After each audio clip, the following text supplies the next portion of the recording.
Jaya Radha Madhava Kunja Bihari.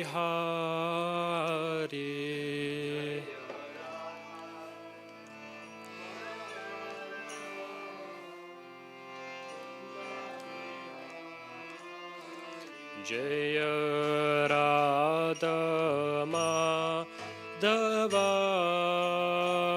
Kunja Bihari.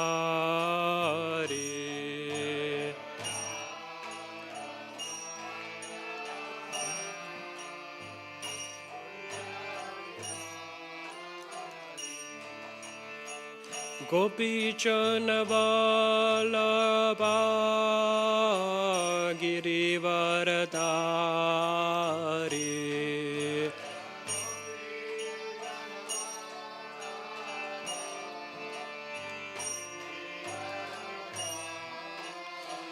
Jaya Gopi Chanavallabha Girivaradari.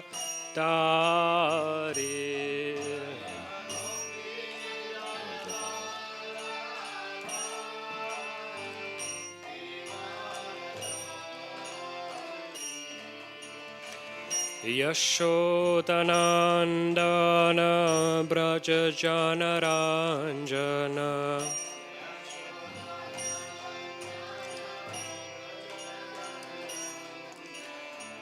Yashodanandana Braja Janaranjana.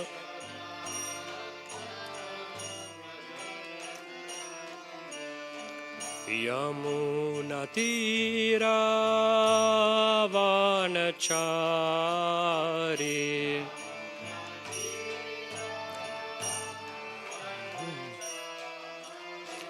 Yamunatira Vanachari.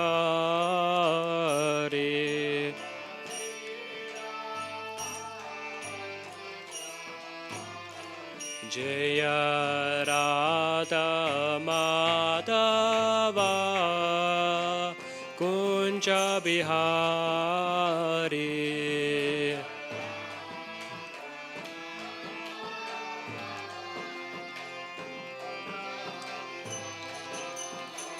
Jaya Radha Madhava Kunja Bihari.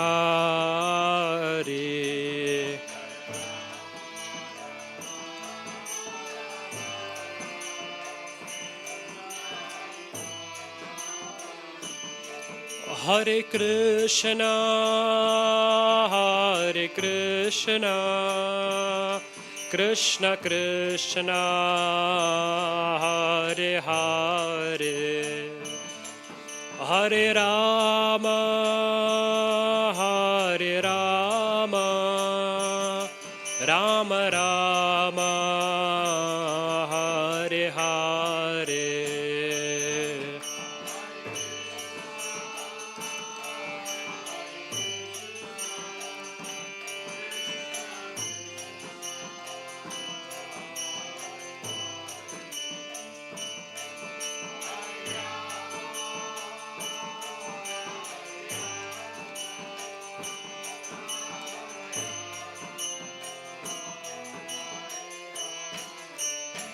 Hare Krishna, Hare Krishna, Krishna Krishna, Hare Hare, Hare Rama, Hare Rama, Rama Rama, Hare Hare.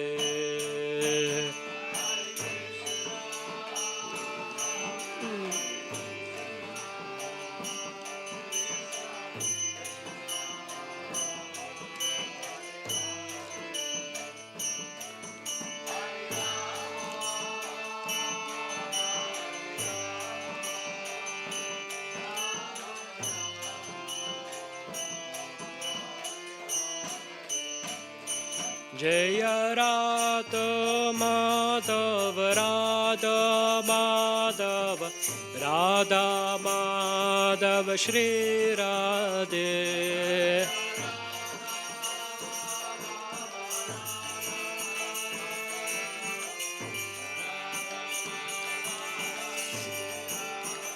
Jaya Jaya Prabhupada Prabhupada Prabhupada Jaya Jaya Prabhupada.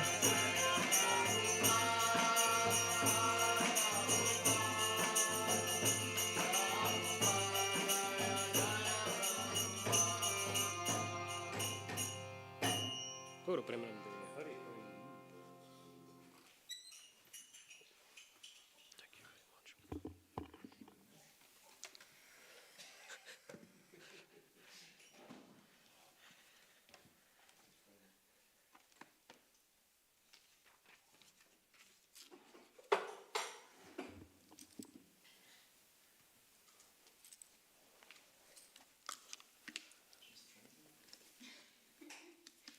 Thank you very much.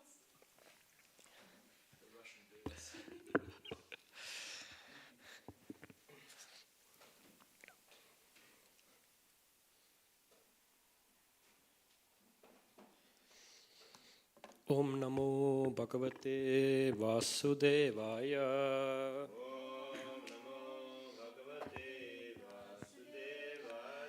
Om Namo Bhagavate Vasudevaya.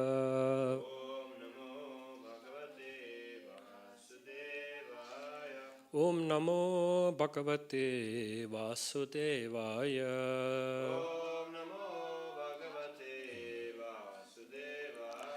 Narayana Namaskrityam Naram Jaiva Narottavam Devim Saraswatim Vyasam Dado Jayamudiraye Nasta Preso Abatreshu Nityam Bhagavate Shevaya Bhagavate Uttama Shloker Bhakti Bhavati Naishtiki. So Hare Krishna, we are reading Canto 5, Chapter 14, Forest of Enjoyment, Text 46. It is a prose, so I will just read it. Ya idam bhagavata sabakji tavatata guna karmano rajarser Bharadashyanucharitam swasti ayanam ayushyam danyam yasasyam Svargya pavargyam vanushnoti akyasyati abhinandati cha sarva eva isha atmana ashaste na kanchana parata iti. Ya, anyone, idam, this, Bhagavata, by exalted devotees, Sabhajita, greatly worshipped, Avadata, pure, Guna, whose qualities, Karmana, and activities, Raja Rishe, of the great saintly king, Bharadashya, of Bharata Maharaj, Anucharitam, the narration, Swasti Ayanam, the abode of auspiciousness, Ayusyam, which increases one's duration of life, Danyam, increases one's fortune, Yasasyam, bestows reputation, Svargya, gives promotion to higher planetary systems, the goal of the karmis, Apavargyam, gives liberation from this material world and enables one to merge into the supreme, the goal of the jnanis. Va, or, anushrnoti, always hears, following the path of devotional service. Agyashyati describes for the benefit of others. Abhinandati glorifies the characteristics of devotees and the Supreme Lord. Cha and Sarva all. Eva certainly. Asisha blessings. Atmana for himself. Asashte he achieves. Na not. Kanchana anything.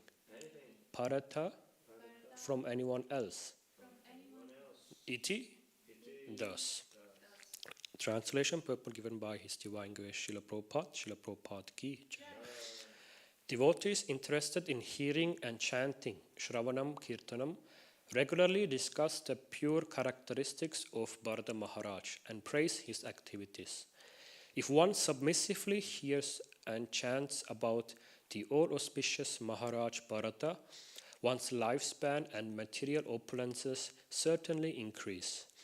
One can become very famous and easily attain promotion to the heavenly planets or attain liberation by merging into the existence of the Lord.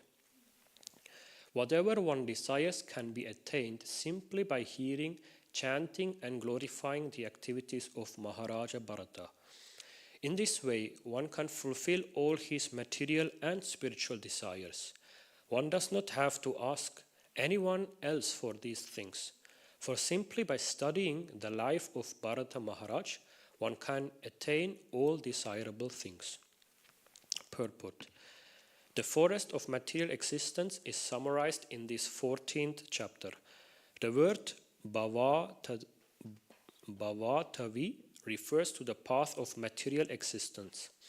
The merchant is the living entity who comes to the forest of material existence to try to make money for sense gratification.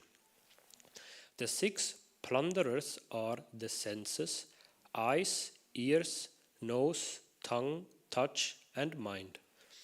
The bad leader is diverted intelligence. Intelligence is meant for Krishna consciousness, but due to material existence, we divert all our intelligence to achieve material facilities. Everything belongs to Krishna, the Supreme Personality of Godhead, but due to our perverted mind and senses, we plunder the property of the Lord and engage in satisfying our senses. The jackals and tigers in the forest are our family members, and the herbs and creepers are our material desires. The mountain cave is our happy home, and the mosquitoes and serpents are our enemies. The rats, beasts, and vultures are different types of thieves who take away our possessions, and the Gandharvapura is the phantasmagoria of the body and home. The will of the wisp is our attraction for gold and its color, and material residence and wealth are the ingredients for our material enjoyment. The whirlwind is our attraction for our wife, and the dust storm is our binding passion experienced during sex. The demigods control the different directions, and the cricket is the harsh words spoken by our enemy during our absence. The owl is the person who directly insults us, and the impious trees are impious men. The waterless river represents atheists who give us trouble in this world and the next. The meat-eating demons are the government officials, and the pricking thorns are the impediments of material life. The little taste experienced in sex is our desire to enjoy another's wife, and the flies are the guardians of women, like the husband, father-in-law, mother-in-law, and so forth. The creeper itself is women in general. The lion is the wheel of time, and the herons, crows, and vultures are so-called demigods, pseudo-swamis, yogis, and incarnations. All of these are too insignificant to give one relief. The swans are the perfect brahmanas, and the monkeys are the extravagant Sudras engaged in eating, sleeping, mating, and defending. The trees of the monkeys are our households, and the elephant is ultimate death. Thus, all the constituents of material existence are described in this chapter. Om Jnana-timirandasya Jnananjala-shalakaya Chakshurum Milidam Yena Tasmai Shri Guruve Namaha. Sri Chaitanya Manobhistam Sthapitam Yena Bhutale Swayam Rupa Kadamakyam Tadadi Svapadantiham Vandeham Shri Guru Shri Uttapadakamalam Shri Gurun Vaishnavamscha Shri Rupam Sakrajadam Sakana Raghunathan Vitam Tamsa Jivam Satvedam Savadutam Parichana Sahidam Krishna Chaitanya Devam Shri Radha Krishna Padan Sakana Lalita Shri Vishakan Vitamscha He Krishna Karuna Sindhu Dina Bandho Jagatpate Gopesha Gopika Kanta Radha Kanta Namastade Tapta Kanchana Gaurangi Radhe Vrindavaneshwari Vrishabhanu Sude Devi Pranamami Hari Priye Vansha Kalpadarupyasya Kripa Sindhupya Evacha Patitanam Pavanebhyo Vaishnavebhyo Namo Namaha Jai Shri Krishna Chaitanya Prabhu Nityananda Shri Advaita Gadadhara Shivasadi Gaura Bhaktavrinda Hare Krishna Krishna Krishna Hare Hare Hare Rama Rama Rama Hare Hare.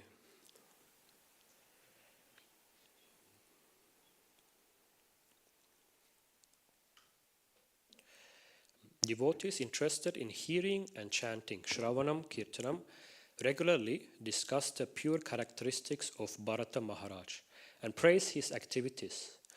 If one submissively hears and chants about the all-auspicious Maharaj Bharata, one's lifespan and material opulences certainly increase.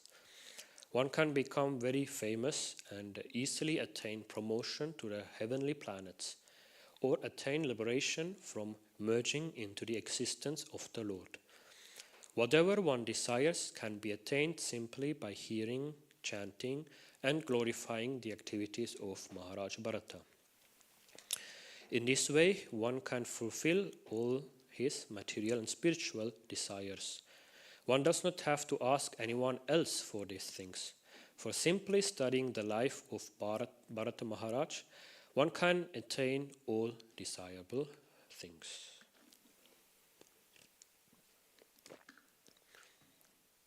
So, Hare Krishna. Good morning, dear devotees. So, today we are reading the Pala Shruti of kind of the past 8 chapters. This is kind of the last verse that is related to Maharaj Bharata, and I think Bhagavatam has dedicated quite a huge portion to Maharaj Bharata. It's, I think, very unique, 8 chapters to this personality. Of course, before that, Rishabhadev's activities were described, and there also Bharata Maharaj was mentioned, but now 8 chapters just related to him. And I usually say, after this chapter, the fun part of Canto 5 is finished, and the remaining part is Bhagavata cosmology, so that is probably a little more complex and tough. So we can be happy that we have the easy part is now, probably also more the nectarian part we have now heard.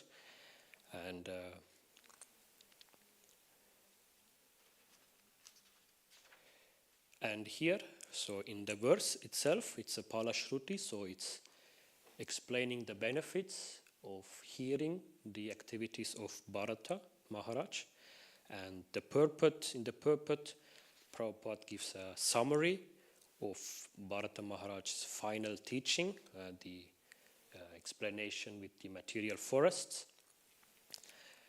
And what I find interesting is if we read the verse, what are the benefits if we derive from hearing of Bharata Maharaj is that one gets longer life, one gets material opulence, one can go to the heavenly planets, one can become famous, one can merge into the Lord. So if we read these benefits, we might think actually Bharata's life was actually against all these principles, right? He was really actually warning us not to have much of a long material life and heavenly life, comfortable life. So it's very interesting if we hear these benefits that can be derived just from hearing Bharata Maharaj's activities. And I was thinking why it is, and I think Bhagavatam and also Krishna, he tries to attract the souls in all the different ways possible. Krishna explains in the Gita that 4 kinds of Sukritinas come to Krishna. The one who is a arti, who is in distress of this material life, who is a jignasu, who is inquisitive, what is going around, the arti, one who is after material possessions and wealth, and the jnani, who is after jnana, after, Krishna actually would say, after vijnana even. So these are the Sukritinas, those who turn to Krishna, and I think to attract them, these kind of verses are given all out the scriptures. I think this is the Bhagavatam itself, all the ways emphasize that this is not our real aim. Bhagavatam's aim is not that we attain all this material opulence and liberation. Our Bhagavatam's aim is to bring us to pure devotional service. But I think to attract these Sukritinas, such kind of statements are given. Also, I was thinking it speaks about liberation by merging into existence. And I think usually we speak that Krishna says 4 kind of Sukritinas, but in the Bhagavad Gita throughout, Krishna gives also more Sukritinas than just 4.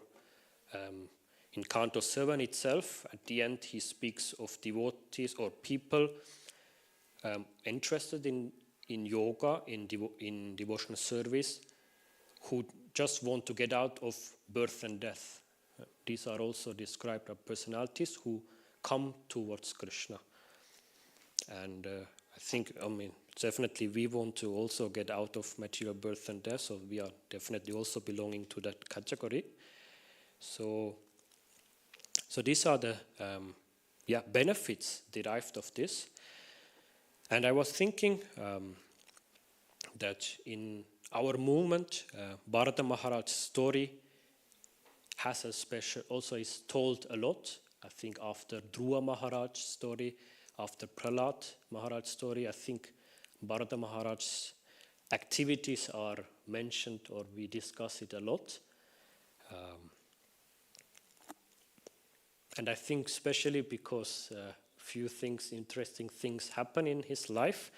One, definitely why we mention his story is about fall down that he experienced.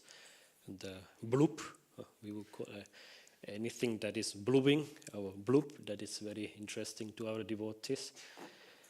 I think this term bloop is a ISKCON jargon. Prabhupada was discussing with the devotees how even after in devotional service we can fall down or distract from our path. And then Prabhupada makes this sound of a water falling into the stone falling into the water. So this is one thing why we mention Bharata Maharaj's story. And we always say he was such a pure devotee. It is said in the stage of bhava. So when we say till to that stage, we have to be careful not to divert. So the only stage remaining after bhava is prema. So that basically means we have to be always careful in our life that we don't divert. And this is definitely a message that Bharata Maharaj is giving us, that we don't become casual in our lives. Bharata Maharaj himself was never casual, but if we compare to us, then he is giving all these explanations to Rahugana, that the danger for us is that we can become casual.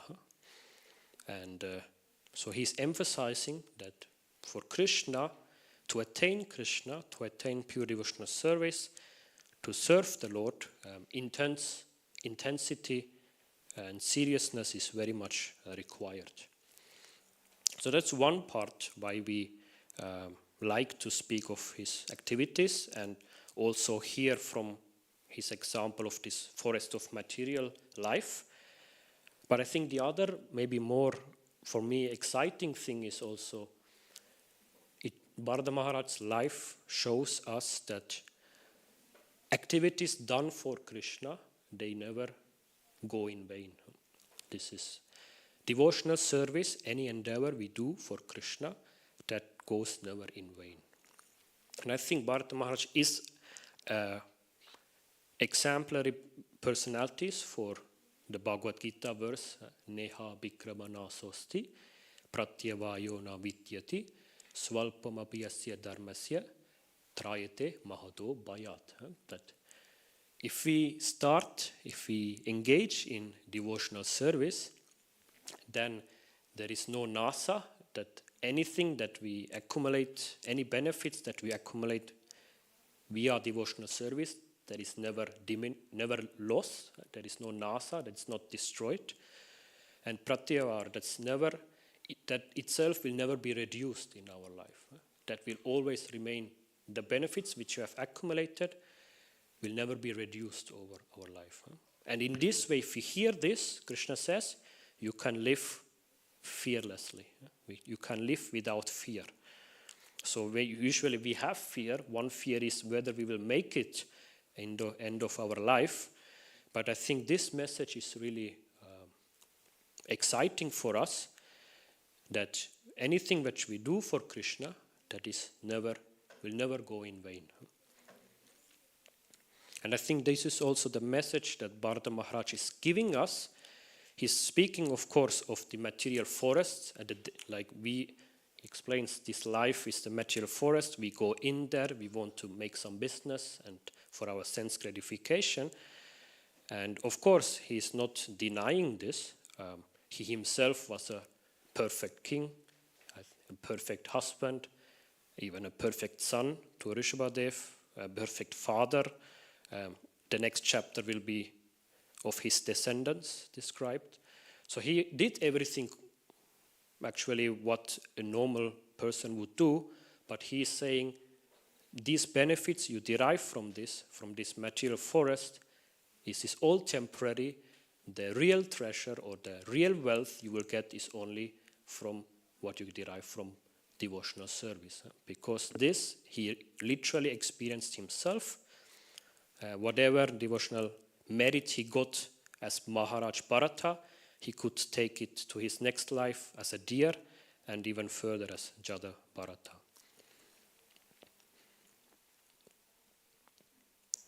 And so in this way, I think this is there is one quote which I recently read from Prabhupada.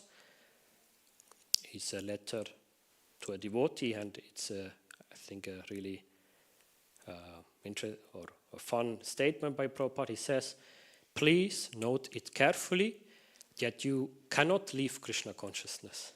And that is a fact. And even if you want to leave, Krishna will not leave you. So I think isn't this encouraging and exciting? So this is the speciality of Krishna consciousness. And since today the devotees are planning to have a memorial of Srila Prabhupada's arrival to the West, I was also thinking to share one story of Srila Prabhupada, and which also shows kind of that whatever we do for Krishna, will never go in vain. I hope it's okay for you. It's a story from Prabhupada's time in Jhansi. And I think we hear a lot of Prabhupada's activities and pastimes after having come to the West. Whatever is doing in the West that's things we discuss. But usually we forget whatever struggles he went through before he even came to the West. And here Bharata Maharaj, his life is such that in this story Krishna shows us that our personal development in Krishna consciousness, even if we divert somewhere, it is never lost and Krishna will bring it back. And I think with the story of Jhansi with Prabhupada, I think Krishna even shows more things, that even whatever services you do for Krishna, and if they are not successful in the beginning, they are still never in vain. Whatever services we try to for Krishna, there is also never a loss.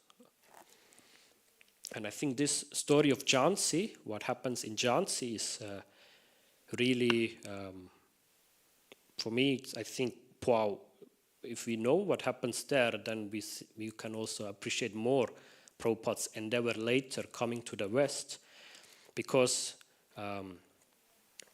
Prabhupada was in the West for 11 years, but before that, for 3 decades, for kind of 30 years, Prabhupada was struggling in India itself. After the disappearance of his spiritual master in 1936, it was kind of 30 years of Prabhupada's struggle till he was able to come to the West. And one incident is happening in 52, where Prabhupada is still a businessman, and he is invited to Jhansi.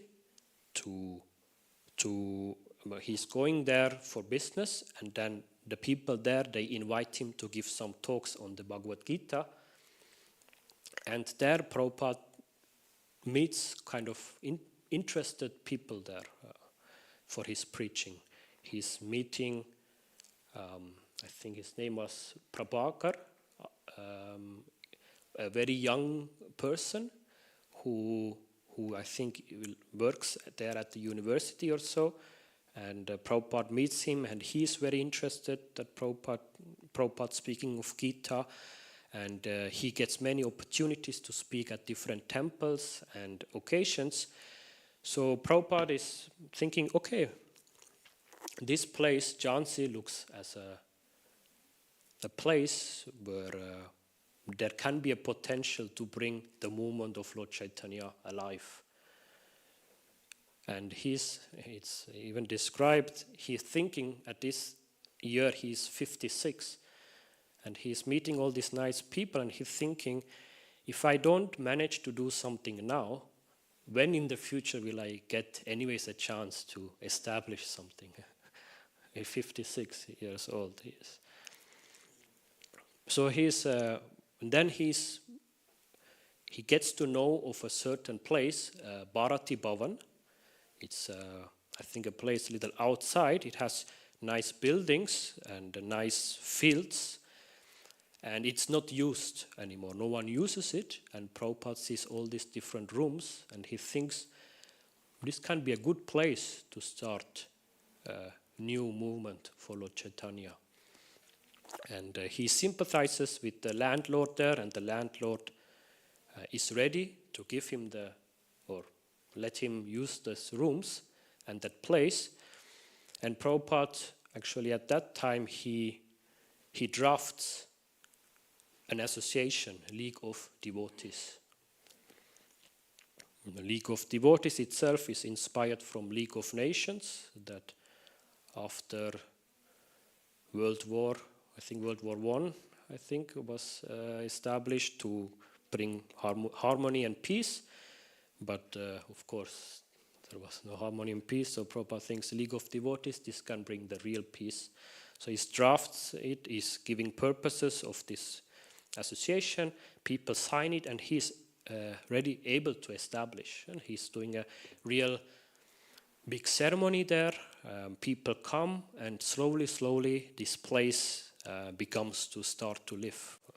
I think it's even said that half of the Mahamantra was already inscribed in that building before he came. So all these signs Prabhupada is getting that Krishna now wants me to establish something here. So he starts, and then I think he initiates Prabhakar. He's his first initiated student. He starts doing harinams in the villages around. In the beginning very slowly, but then many all around the villages people start to join, and it gets really exciting. This Prabhupada says, okay, now something really what actually his spiritual master wanted to have, now it's really being started. The Lord Chaitanya's message is really now starting to become alive. But then he hears a news from the landlord that he now wants Prabhupada to pay actually for the building, and Prabhupada doesn't have money. His business gets in loss. His business fails. He doesn't have money. So Prabhupada thinks, oh, now I have to pay for this building. And he says, let me go back to home, to Calcutta, raise some money and come back. So he's leaving to home, to Calcutta, but then there the next shock comes. His wife, he sold his Bhagavatam set for tea biscuits. So the next shock comes. So what happens here? Huh? And he sees that his wife is not supportive of his preaching movement. His children, they are not interested. They help him, but they are not fully interested. And then his business doesn't. He has, I think, one branch in Calcutta, and it also doesn't get successful. And somehow or other, he comes back to Jhansi, and then he says he has no money anymore. His business is failed, and he has no family anymore. Nothing. He has lost everything, and he comes back to Jhansi and thinks maybe he can raise some donations or Lakshmi in another way. But then the next shock comes there, and that other people, they also had laid an eye on that Bharati Bhavan, on that building, and they wanted to establish there a social program for women. And I think the governor and his wife, they are the main person for this. And now they want to take away that building from Prabhupada, which is really heartbreaking for Prabhupada. He tries to fight back because he, just for the Bharati Bhavan, he lost everything now. And he's trying to fight back. But of course, the governor, if the governor is involved, Prabhupada is kind of a no one there. He doesn't have many connections. And here, all the influential people are there. And he loses the case, and he loses the building. And with this, all the devotees and League of Devotees, etc. And I think this is, when we think this happened around 54, when he loses it, and we might think, oh, he tried so much hard for Krishna, but then he lost his business, money, family, and even his service that he did for Krishna, he's losing. And we might think, Krishna, what are you doing? And but we see Prabhupada was never affected by this.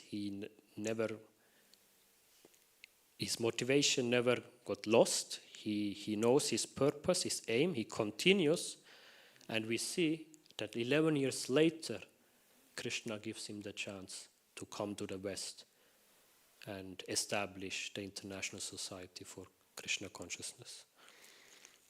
And I think for today's day, when we have this memorial and completing Bharata Maharaj's pastimes, I think this is something, one teaching that we can think about and meditate on, that Krishna gives us, that whatever we do for Krishna, it never goes in vain.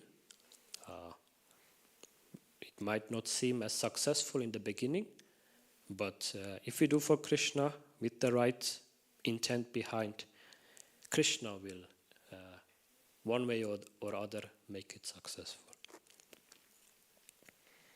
This is what I wanted to share for today. Thank you very much for listening. And if you want to share something, you are welcome. Yes, Prabhu, I have a question. Is when we're talking about Bharat Varsha, is it from that Bharat Maharaj? Yeah. Be, the previous generation of Bharata, it starts from Priyavrata, at the beginning of the count of 5. And at that time, it's said that this middle planetary system, Bhumandala, is one landmass. And I think at that time it had another name. And then Priyavrata, because he wants to cultivate the earth, Bhumandala, he wants to grains, etc., grow grains, etc. He's cultivating the land. He's actually dividing the whole Bhumandala in 7 parts. And every part that gets a different name at that time. And the middle part, I don't know what the name at that time is, but we call it Jambudvip. It's one island. Ilavrita Varsha. And then Rishabhadev comes, and he has many sons, and one son is Bharata. And his place, which we know here, is called Bharata Varsha then. So in this way, this name comes.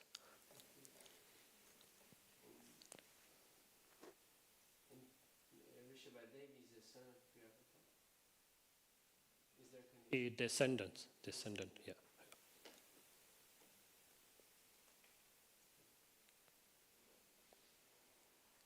Thank you so much for your lecture. I have 2 questions. You were mentioning that Dhruv Maharaj's and Bharat Maharaj's lives are one of the most discussed, and both of them are actually not having the role of devotees. If we see it like this, it's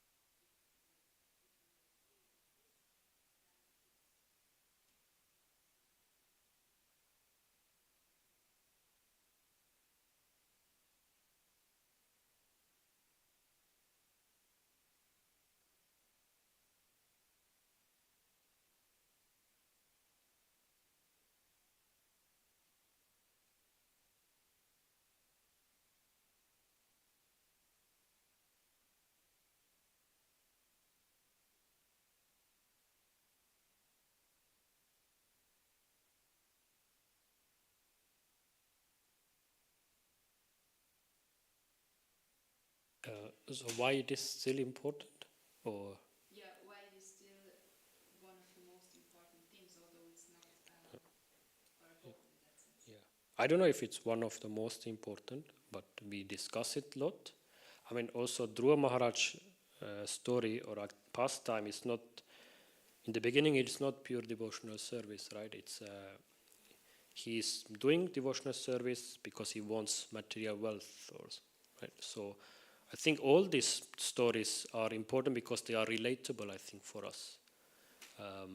Before we can understand the position of the gopis or Vrindavana Vrajavasis, I would say all these personalities, their activities are important because we also go through these stages.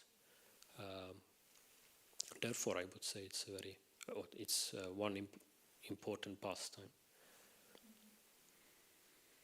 Okay, and I have another question regarding the Sanskrit words. Maybe you can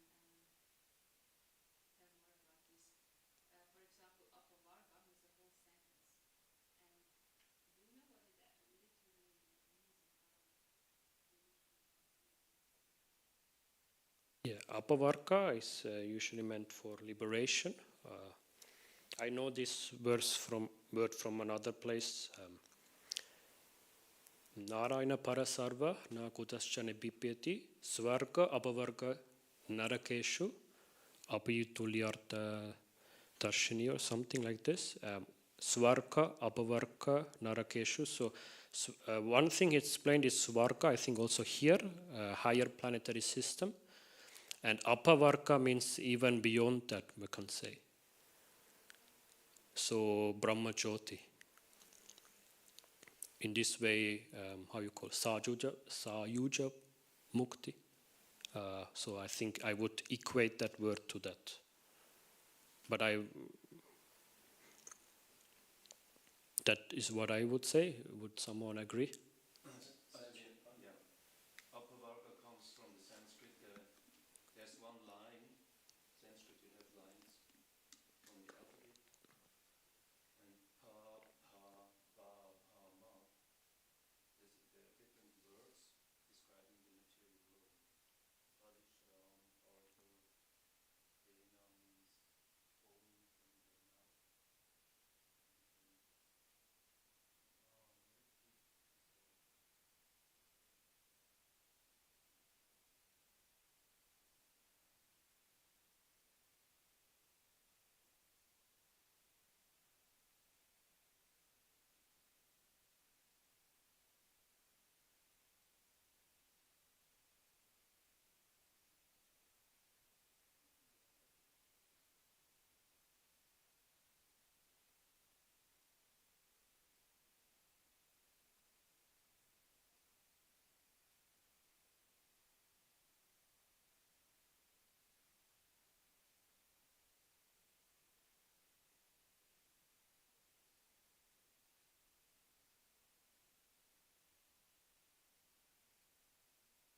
So it's Sayuja Mukti, so merging into Brahman. So that means transcending the material world. So you get rid of the miseries of this material world and to attain this transcendence or transcendental state. If you get rid of material things, you're not spiritual. At least you're not in pain, but you're not spiritual. This is like salucha, maybe like this. Yeah, I think it's also we can connect it with the moksha, no? Dharma is not only moksha. The moksha can apavarga. So just liberation. Apavarga stands for all the other processes of dharma, karma, artha. And it's connected with this.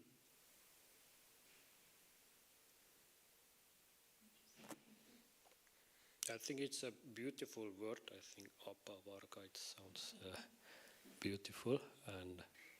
But devotees, svarga apavargasya narakeshu. So for devotees, it doesn't matter whether they are in svarga, in apavarga, or even in naraka. Even if they are in the hellish planets, it doesn't matter. If they can remember Krishna, for them, they don't care where they are. That's a Bhagavatam statement. So, if Bhagavatam says in the second verse that dharma approachata kaita varta, that it kicks out all cheap religion, all dharma, that is not pure devotional service. So is it then not a contradiction that the ninth canto basically it's all about, many times it's about other dharmas? Would you say it is about other dharmas? Other dharmas, like it describe, yeah, it takes a lot of the topics are about karma, artha, dharma, or other paths of yoga. I would say that all the cantos are, because they connect all, even dharmartha kama with Krishna. I think therefore they are the real dharma in this sense. I would say, argue in this way, that of course here dharma is explained. Priyavrata's story is itself he wanted to renounce, and Brahma comes and says, no, take a position of a king, work as a king, make this duty. But it's still, I would say, above the four arthas, purusharthas, because he's always remembering Krishna. And I think in this way I would say that's the real dharma. So that Bhagavatam doesn't describe other dharmas.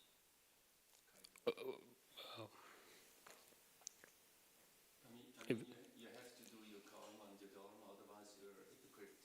There's a problem sometimes with devotees. They think, oh, we go for the highest, and we just lose all three dharma and varnashram dharma, and then we are liberated and we are the highest. Then you become a hypocrite. So therefore, it's shown that you have to do where you stand and go for the highest goal, and you get purified. But Prabhupada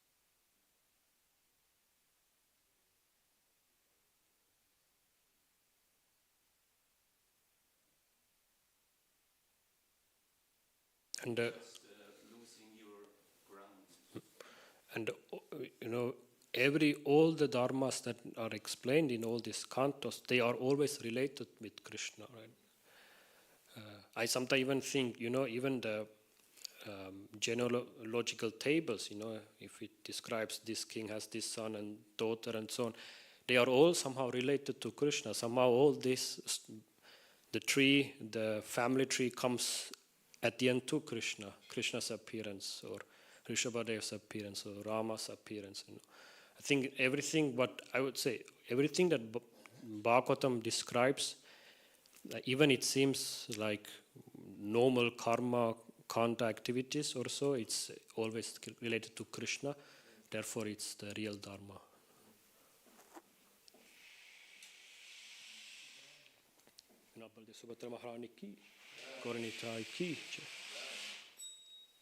But you have some specific cases? Or? No, I was just thinking about this previously also, when these Palastutis come in. And therefore I think Palastuti, there are many, I forgot a verse, but that's I know my father knows a verse which describes the glories of Lord Ram's name. It's a holy name, and there also it's described. If you chant his names, you get long life. You take birth in a good family, and so on. You think like, why it's described like this? And I think it's to attract the sukritinas. It's a sugar-coated medicine that gives. Otherwise, I think if people would read Bharata Maharaj's story and say, "Oh no," if sometimes here you end up like a deer, so I don't better not hear about his stories. It's like this. They read some pastimes of a devotee and then say, I usually hear devotees, they say, don't worship Hanuman, he's a brahmachari. You will remain a brahmachari, like these kind of statements will come, so it's therefore I think the Bhagavatam, people will not worship, they will be afraid they end up like Jada Bharat on the street, so therefore Bhagavatam says, no, if you hear, you get all these benefits. And it's true, right? Rupa Goswami, he in Bhakti Rasamrita Sindhu, he gives, 6 results when you do devotional service. And the first thing is relief from material suffering. Right? And this is true, I think. And if you do bhakti, all your material sufferings are eradicated. And even you get all the benefits of liberation and heavenly planets. All this you have the right actually to enjoy if you do devotional service.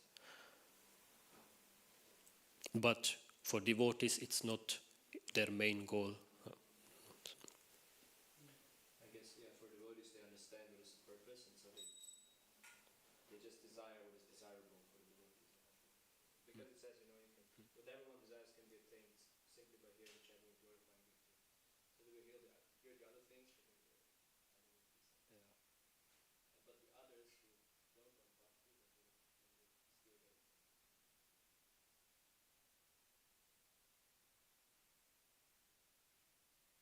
Everyone should read Bhagavatam. That's the final message. If it doesn't matter, with akama sarva kama va, moksha kama udarati. Right? So, if you have desires or not, come to the Bhagavatam, become a Bhagavata, and all your desires will be fulfilled. That is true. But if you are become a Bhagavata, your desires will be transformed into Krishna. So that's what If you have time for me, another question. When you were answering the point that everything is related to Krishna, of course, yes, it is. But for example, some time ago, I was reading through ninth canto, and it was so like one chapter after another, so difficult to relate it to this king who changes his gender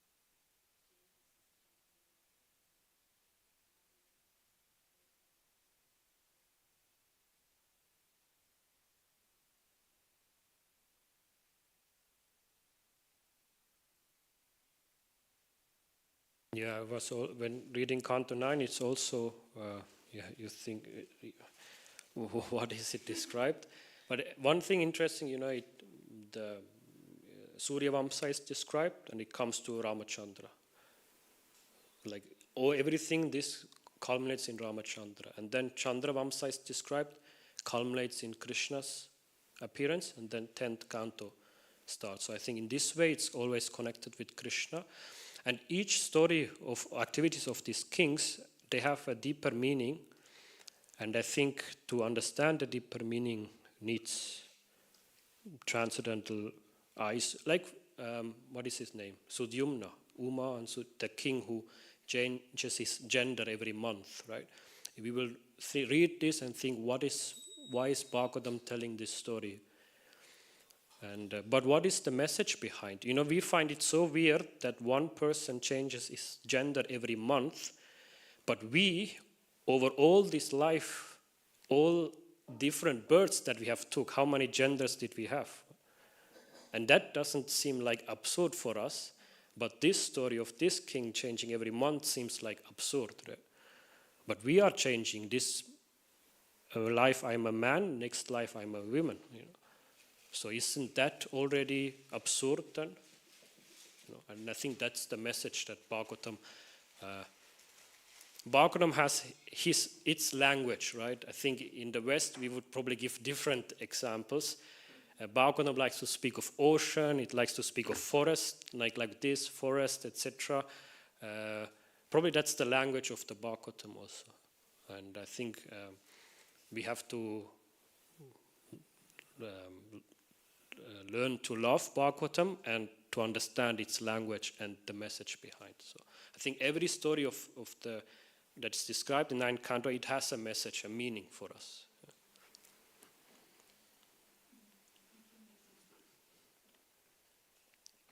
So thank you very much for listening. Grantaraj Srimad Bhagavatam ki, Srila Prabhupada ki jai.